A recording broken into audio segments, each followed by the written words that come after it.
The village of Umueze. Long ago, in the peaceful village of Umuezes, there lived a prince named Kalu. Umueze was blessed with fertile land, singing rivers, and hardworking people. But though the village prospered, the heart of its prince was dry with pride.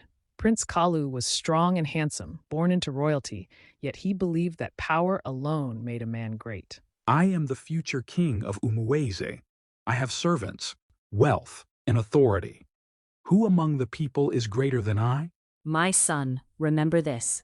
A true king is known not by the crown on his head, but by the kindness in his heart. But Prince Kalu laughed at her words. His voice was loud and his heart was closed. The people feared him, for his tongue was sharp and his spirit was heavy with pride. One hot afternoon, as the sun burned the earth, an old beggar appeared at the palace gate of Umueze. His clothes were torn and his body was weak with hunger. Prince Kalu, please give me water and a little food. My strength is leaving me. Get away from my gate. I drink from golden cups. I do not share with dirty beggars. The beggar lifted his eyes slowly and looked deep into the prince's face. A day will come when your crown will beg for mercy. Before the guards could seize him, the beggar vanished like smoke in the wind. Scene 3. The Prince's Fall. That very night, a strange sickness fell upon Prince Kalu. His strength melted away like wax near fire. Food tasted like sand in his mouth, and sleep refused to visit his eyes. My son, what evil has entered you?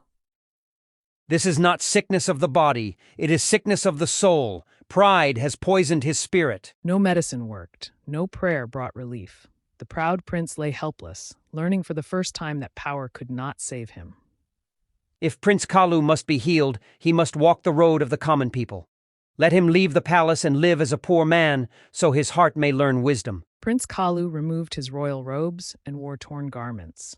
With trembling steps, he walked out of Umueze without guards, without gold, and without pride. So this is how the poor carry their burdens.